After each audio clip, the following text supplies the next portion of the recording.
not just the energy sphere, but pretty much every major commodity. And we're hiving the world up into different supply systems. And that is a recipe for 1910s and 1930s style conflict and competition. You know, the book is about how this happens on a decade's time scale, how the 2020s were always the decade that was always going to break down in. But events in just the last couple of months are speeding this up. A lot of this is probably going to be front loaded. So like, think of what just happened in the first week of December. So the Europeans announced their plan for an oil export ban, and a lot of the details are being made up as they go on. It's a very European policy in that regard. But what it is encouraging is a split in the way we view oil from the Russian space versus the rest of the world, and the different types of crude coming out of the Russian space. So the stuff the Europeans are primarily concerned about is Urals crude that is exported west to the European space. And that can only be sold for $60 or less now. And that's affecting insurance and shipping rates and the type of vessels that go in. And we saw over the course of the last 2 years how disruptions in simply the type of vessel being available can generate supply chain snarls. So now we're doing this with energy. But there's also a crude grade that exports to the Pacific that doesn't touch the European space at all, that trades differently. We now, just in the Russian space, have two fundamentally different markets, not just for pricing, but for physical accessibility, for the ability to get ships and insurance to allow it to move. One of the reasons why the world has been so stable, air quotes stable, since 1945 is there's been one oil price. Now, it's modified by the length of the journey or the quality of the crude, but there's one oil price and everything is safe. The Europeans have now created a system where a lot of countries in Europe are now going to have a vested interest in interfering with Russian exports west. That's one pricing margin. That's one security paradigm. That's one insurance policy system.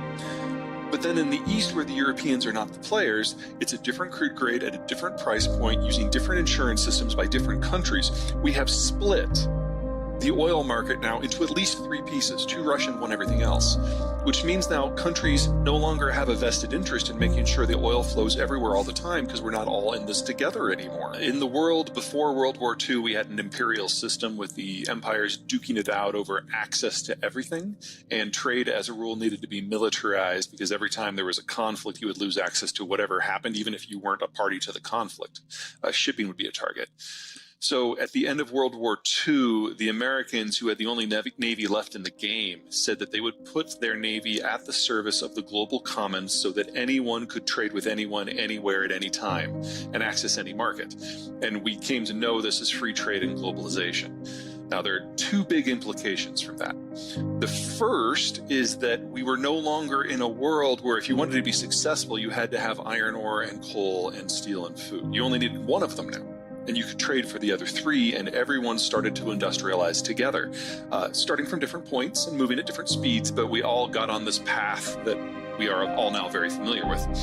And second, when people industrialized, they changed their personal habits and national economies evolved as well. So it used to be that you were probably living on a subsistence farm. And when you do that, kids are free labor. So you have a bunch. But when you move into the town to take industrial and services jobs, kids go from being free labor to really expensive habits, and adults aren't stupid, so we had fewer of them. You play that forward 75 years, and it's not that most of the world is running out of children. That happened 30 years ago. It's that now the world has run out of working age adults, and we're starting to run out of mature adults. Everyone's moving into mass retirement. So from a strategic point of view, globalization was based on America's commitment to the Cold War, which is long since over. And economically, the industrialization experience, the urbanization experience, has been about this bulge moving through the population structure that started with children, then turned into 20 and 30-somethings that was consumption heavy, then turned into 40 and 50-somethings, which were capital heavy, people saving for retirement, and now they're all moving into retirement. So the whole process has already played out. And under globalization, first with a lot of workers, then with a lot of capital, we got the technological explosions that we know. But these were all nothing more than a moment in time, a moment that lasted 75 years. But it's now over. And so we now have to go back to what we had before World War II, but without people. Let me throw it into three general categories. Number one, 80% of the stuff that enables people to grow food is transported internationally. whether it's equipment or fertilizer fuel. Only 20% of food is traded internationally, but 80% you need the inputs to grow it in the first place. Number two, roughly half of all oil is shipped on the ocean blue, typically by supertanker, along with everything that comes out of the Persian Gulf. And then number three, safety on the waves is what allows us to have the East Asian manufacturing model, which is a fancy way of saying the manufacturing model, because roughly half of all manufactured goods are produced in East Asia, and you will get components coming from Thailand versus Indonesia versus China versus Korea versus Japan. But the key thing to remember is less than 1% of that shipping happens on land. Japan is an island. Most of the Southeast Asian countries are either islands or peninsulas, and they're ringed by mountains. So physical connections independent of maritime trade in Asia almost don't happen at all. In the world before World War II, piracy, state piracy, and privateering were pretty common because almost everything that was shipped had an obvious value. The cost of shipping before the Cold War and globalization was about an order of magnitude more than it was previous. And in the pre-industrial world, it was an order of magnitude more than that. In the pre-deepwater era, it was an order of magnitude more. So interfering with shipping has always been very popular because you know that the value of the product is going to be high. It's only in the post-World War II era that the cost of shipping has dropped so much that we put everything on the waves. And that's low value-added commodities, things that normally you would produce and consume locally. It used to be it was all pretty much luxury goods or something of very high value. In history, where everyone's holding their breath and wondering if the next time there's an incident, the U.S. is going to intervene or not, and I'd argue that the answer is no. Part of this is political. The Biden administration is the most populist administration we have ever had, more so than Trump. Basically, it feels like on trade policy, the Biden administration is going through Trump's tweets and picking them out one at a time and expanding them into position papers and putting them into policy and running a really good grammar scrubber over it. And we're basically getting the second Trump administration right now from a trade point of view. And then second, even if we wanted to intervene, this isn't the 60s or 70s. I mean, it used to be that there were no other naval powers.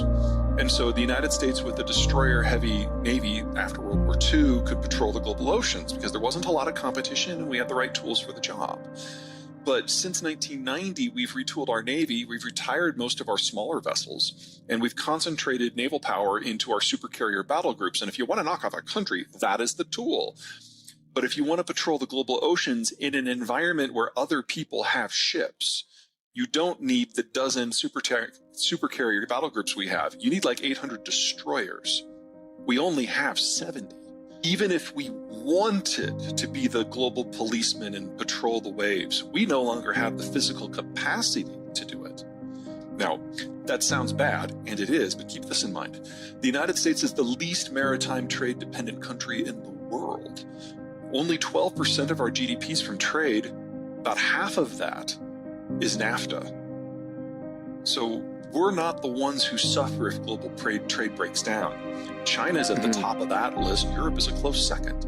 China utterly lacks the naval capacity to project power more than about 1,000 miles from its coast, and it is completely dependent upon resource access and market access in countries that are half a world away. Now, the Chinese currently have 3 aircraft carriers floating. The first one used to be a casino.